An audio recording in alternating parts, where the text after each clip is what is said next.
ঈদগাহ মাঠের ময়দানে কোরআনের মাহফিলে তাদের সামনে কোরআনকে তুলে ধরা হয়, কোরআনকে উল্লেখ করা হয়, কোরআন থেকে আলোচনা করা হয়, আল্লাহ পাক জানিয়ে দেন তখন তাদের ভিতরে তিনটা রূপ ধারণ করবে। জোরে বলেন না আল্লাহু আকবার। তখন তিনটা রূপ তাদের ভিতরে দেখা যাবে। একটা হলো ওয়াজিলাত কুলুবুহুম, কোরআনের তেলাওয়াত যখন হচ্ছে তখন এই কোরআনটা বুকের ভিতরে গেড়ে বসবে, অন্তরটা কম্পন শুরু হবে। জোরে বলেন আল্লাহু আকবার। অর্ধ পৃথিবীর খলিফা হযরত ওমর ফারুক রাদিয়াল্লাহু তাআলা আনহু ইসলামের চূড়ান্ত দুশমন ছিলেন, ঠিক কিনা বলেন? রাসূল আকরাম সাল্লাল্লাহু আলাইহি সাল্লামকে পুরস্কারের আশায় 100 লাখ পাওয়ার আশায় হত্যা করার জন্য রাঙ্গা তলোয়ার নিয়ে ময়দানে ছুটে চলেছিলেন। জোরে বলেন আল্লাহু আকবার।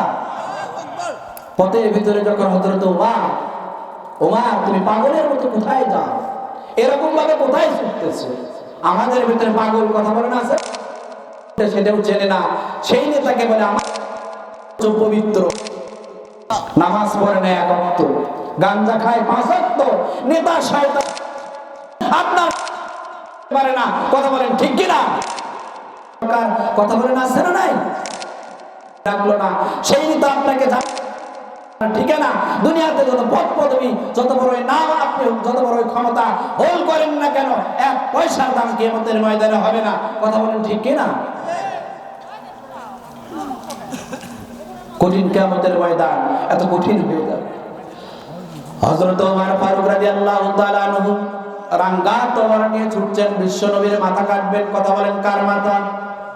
বিশ্ব নবীর মাথা কাটার জন্য হযরত ওমর রওনা দিয়েছেন। পথের মধ্যে লোকজন ধরে বলে, ওমর তুমি এমন করে পাগলা হয়ে কোথায় যাও? বলে 100 লাল উট শুধু মুহাম্মাদের মাথা কেটে নিয়ে এসে যখন দেব 100 লাল উট পাবো। জোরে বলেন না নাউজুবিল্লাহ। আজকে যারা বেরোজাদার নেতার পেছনে ঘটে, এমনি এমনি কিন্তু ঘোরে না। কথা বলেন ঠিক কিনা? কিছু স্বার্থের জন্য ঘোরে। এই স্বার্থ কতক্ষণ আপনারা দেখেছেন? এই স্বার্থ কতক্ষণ? 30 মিনিট সময় আমার আল্লাহ তাআলা দেয় নাই। 30 মিনিটের বেশি সময় যদি সে থাকতো তাহলে এই বাংলাদেশে আপনারা দেখতে পারতেন শ্রীগাল শকুনে তার লাশটা পর্যন্ত খেয়ে ফেলতো। কথা বলেন ঠিক কিনা? সময়টা এত মূল্যবান। হযরত ওমর ফারুক রাদিয়াল্লাহু তাআলা ছুটে চলছেন, রাঙ্গা তলোয়ার নিয়ে বিশ্ব নবীর মাথা কাটবেন। কত বড় দুঃসাহস, কত বড় সন্ত্রাসী তিনি ছিলেন।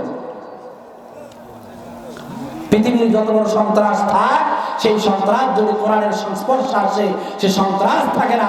ইসলামের বন্ধু অর্ধ পৃথিবীর খলিফা হয়ে যায়। জোরে বলেন আল্লাহু আকবার। হযরত ওমর ফারুক রাদিয়াল্লাহু তাআলা ছুটে চলছেন, পথের মধ্যে লোকজন আটকায় দিল, তুমি তো যাচ্ছ, কার মাথা কাটতে যাচ্ছ? তার হাতে হাত দিয়ে তোমার ভগ্নিপতি আর তোমার বোন ইসলাম গ্রহণ করে মুসলমান হয়ে গেছে। জোরে বলেন আল্লাহু আকবার। মুসলমান হয়ে গেছে। হযরত ওমর ফারুক বললেন ঠিকই তো তাই, আমার ঘর সামলাইতে পারি নাই, বিশ্বনবীর মাথা কাটবো, আগে ঘরটা ঠিক আছে কিনা দেখে আসি।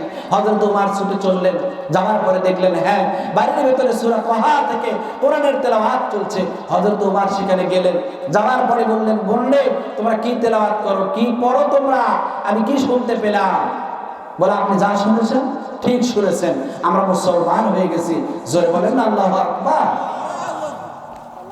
হযরত ওমর ব্যর্থ হয়ে গেলেন। সূরা তাহা যখন তেলাওয়াত শুনলেন, অন্তরের ভিতরে কোরআনটা গেঁথে গেল। হযরত ওমর মুসলমান হয়ে গেলেন। জোরে বলেন আল্লাহু আকবার। সে কথায় আল্লাহ বলেছেন যে ঈমানদার তো তারা যাদের কাছে কোরআন এসেছে। কোন নেতার পেছনে ঘোরা লাগবে, কোন দল করা লাগবে, কোন দলের পক্ষে থাকা লাগবে, এই নির্দেশনা বলেন তো কোরআনে আছে না? যে লোক কোরআনের দিকে ডাকবে সেই লোক হবে আপনার নেতা, সেই দল আপনাকে করা লাগবে যে দলের সংবিধানের নাম হবে আল্লাহর কোরআন। জোরে বলেন আল্লাহু আকবার। তবেই তো আপনার জিন্দেগি সফল হবে। ঈমানদার হওয়া তো সহজ না। আল্লাহ রাব্বুল আলামিন জানিয়ে দেন, ওয়াইজা তুলিয়াত আলাইহিম আয়াতুহু যাদাতুহুম ঈমানা। যারা ঈমানদার হবে তাদের সামনে কোরআন তেলাওয়াত করলে বক্তার কণ্ঠ যত খারাপই হোক, বক্তার বাচনভঙ্গি যত অশুদ্ধই হোক, কিন্তু কোরআন যে তেলাওয়াত করেছে এই কারণে তোমার ঈমানটা আল্লাহ পাক বাড়ায় দেবেন। জোরে বলেন আল্লাহু আকবার।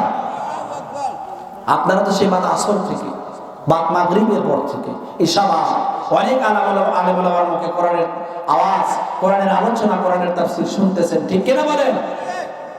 এই কারণে কি আমাদের ঈমান বাড়ছে না কমছে? কথা বলেন, বাড়ছে? কাদের কাছে বাড়ছে? দুই হাত তুলে আমার আল্লাহকে দেখা। আল্লাহ প্রত্যেককে তুমি পরিপূর্ণ ঈমানদার হিসেবে কবুল করো। আমরা সকলে বলি আমিন।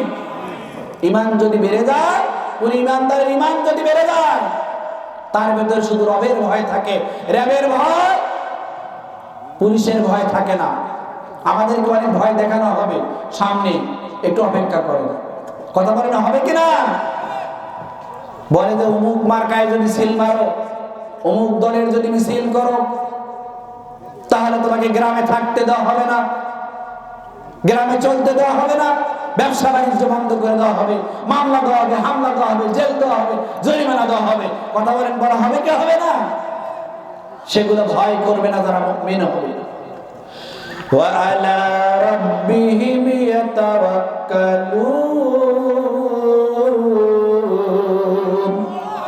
যারা আল্লাহর কথা বলে, যারা আল্লাহর কথা বলে, আল্লাহর পথে চলে, আল্লাহকে ভালোবেসে সপেছে জীবন, তাদের কিসের ভয়, কে করে পরাজয়, শহীদি তামান্নাতে নাচে তাদের মন। জোরে বলেন আল্লাহু আকবার।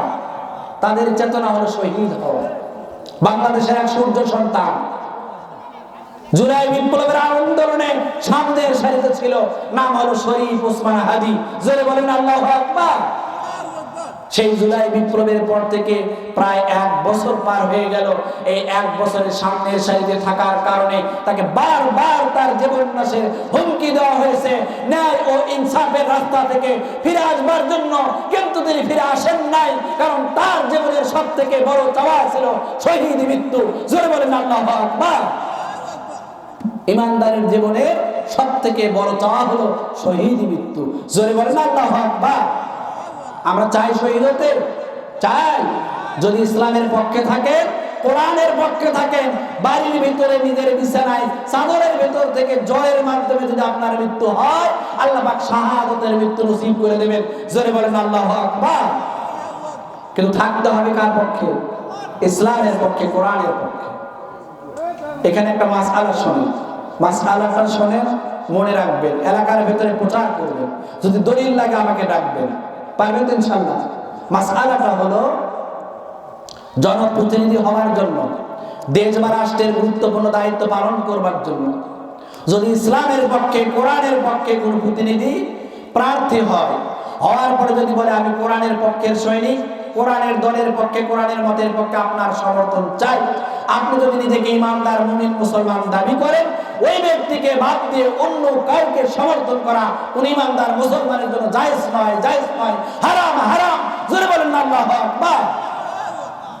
শরীফ ওসমান হাদি, জিহাদি তামান্না তার ভেতরে ছিল, আল্লাহ পাক তাকে কবুল করেছেন। বারবার তাকে মৃত্যুর জন্য মেসেজ দেওয়া হয়েছে। অনেকের বাড়িতে এখন কাফনের কাপড় আসতেছে।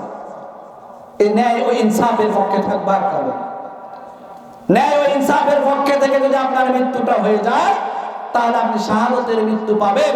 শাহাদাতের মৃত্যু মানে হলো এরকম যে আপনি ছিলেন ব্রিজের এই পারে, আর জান্নাত ছিল ব্রিজের ওই পারে, শুধু আপনি ব্রিজটা পার হয়েছেন, আল্লাহর জান্নাতের মেহমান হয়ে যাবেন।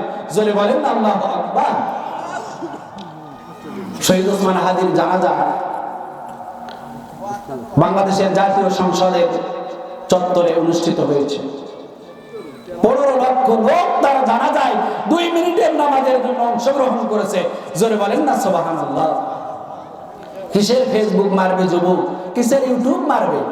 যুবকদের দোষ আমি দেই না। আগে মনে করতাম না যুবকরা শুধু নষ্ট হয়ে গেছে, কিন্তু বর্তমান পৃথিবীতে আমরা দেখলাম যে 1947-এ আমরা রক্ত দিয়ে একবার ব্রিটিশ মুক্ত করেছে এই বাংলাদেশকে, 1971-এ আমরা রক্ত দিয়ে একবার পাকিস্তান মুক্ত করেছে এই বাংলাদেশকে, আবার 2024-এ আমাদের বাংলাদেশের সূর্য সন্তানেরা নিজের রক্ত রাজপথে বিলিয়ে দিয়ে এই বাংলাদেশকে ফ্যাসিবাদ মুক্ত করেছে। জোরে বলেন আল্লাহু আকবার। সেই ফেসিবাদ মুক্ত আন্দোলনের প্রথম যে সেনা, প্রথম যে সৈনিক ছিলেন, অগ্রগামী সেনা, যার নাম হলো আবু সাইদ। কথা বলেন ঠিক কিনা?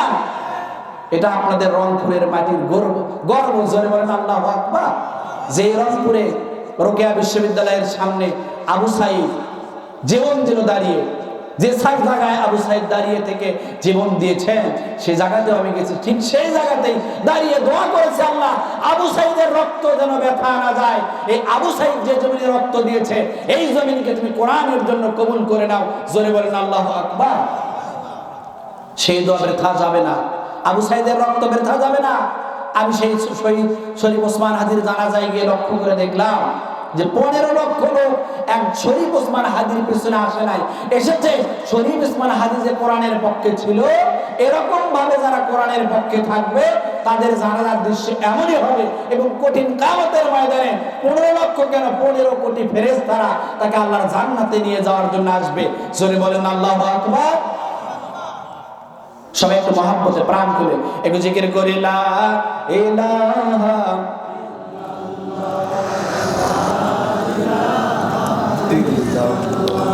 আরো জোরে, লা ইলাহা ইল্লাল্লাহ, লা ইলাহা সুবহানাল্লাহ আলহামদুলিল্লাহ, ইল্লাল্লাহ লা ইলাহা। আল্লাহর বান্দারা খেয়াল করে শুনেন, আমরা নিজেকে ইমানদার দাবি করে, মুসলমান দাবি করে ঘরে বসে আছি, কিন্তু পৃথিবীর দিকে তাকায় দেখেন তো, সারা পৃথিবীতে আমরা মনে করি প্রতিবেশী, আমাদের বন্ধু প্রতিম দেশ, দেশটার নাম হলো ভারত। কথা বলেন ঠিক কিনা? ভারতের পশ্চিমবঙ্গের দিকে যদি তাকান, তাহলে আপনারা দেখতে পারবেন সেখানে মুসলমানেরা দিনের পর দিন সেখানে জীবন দেয়, মার খায়, রক্ত দেয়। কথা বলেন ঠিক কিনা? এখান থেকে প্রমাণিত হয় ভারত কখনো বাংলাদেশ কেন, বাংলাদেশ কেন পৃথিবীর কোন দেশের মুসলমানের বন্ধু কখনো ভারত হতে পারে না।